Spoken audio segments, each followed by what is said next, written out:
What's going on with Filip Hrgovic? Is he going to fight for an IBF final eliminator soon? It seems like we've been waiting for this for a long time. You're not the only one. What's the latest? You're not the only one. Do you think we wanted to get him out in a skiing village in Austria with 3 weeks' notice last week? No, we didn't.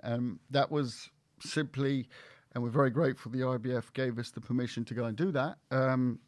But I think the IBF also saw the situation we've been put in this year. So let's I'll do a very quick recap, just to understand. He went for camp January the 3rd in Miami. Went out to camp, as he always does, 3rd of January. This all sounds very glamorous, by the way. In the middle of lockdown, he got to go to Miami, you know. But he's not there to swan down South Beach. He's there in a gym. And when he trains, he takes it above and beyond. So we had a show planned on the zone for March. Martin Bakole, just before signature, everything fine. Suddenly, in comes the golden letter. The golden letter being the letter from the IBF, you are boxing the final eliminator to box Anthony Joshua.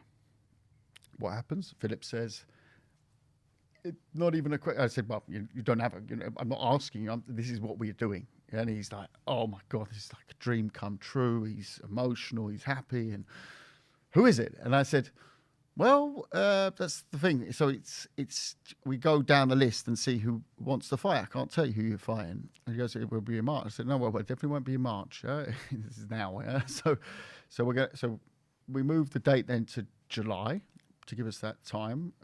Obviously, we had to negotiate with the opponent, win a purse bid or whatever it was. Went down that list, Charles Martin. And the names, you can go and have a look on the IBF rankings, but the names are all prominent names, from Ortiz to Joseph Parker. Michael Hunter was the name that was mentioned. Yeah, I'll get to him in a minute. But we ended up with Michael Hunter. So Michael Hunter accepts. That's the way the rules work. And the process stops. We negotiate. We reach a deal. Then he says, no, the deal's off.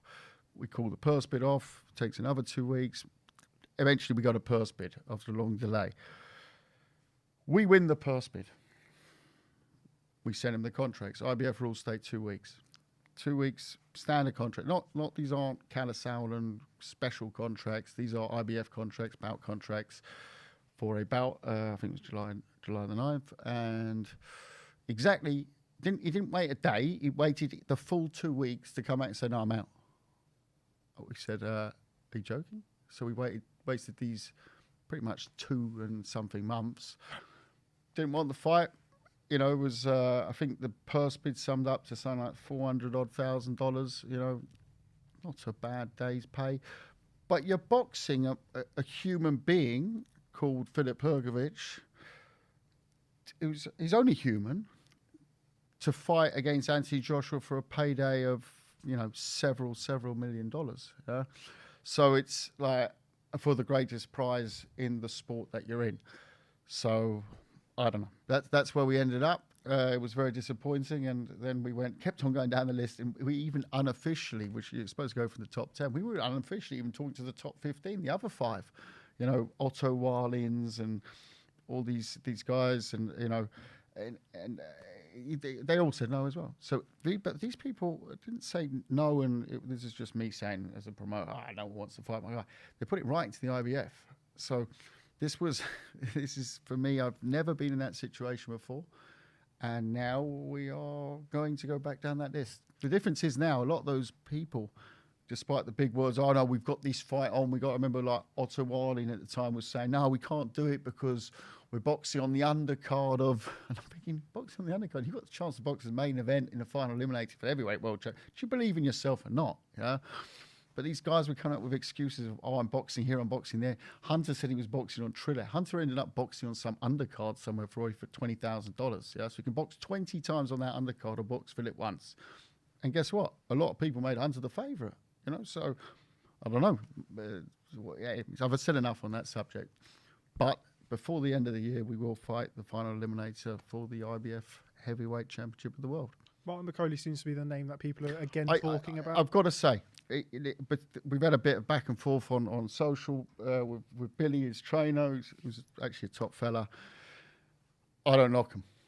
Those guys, they wanted that fight in March, and I was a bit like, yeah, now you want to tune up before and all that. I said, don't, do me a favour. We're going to achieve out of a tune-up, but there were certain issues around them, so I don't think they ducked the fight. I think out of the top 15, they were the one. That's why we keep on saying Bakody. Bakody's actually number 15 in the rankings, so he's the last one on that list.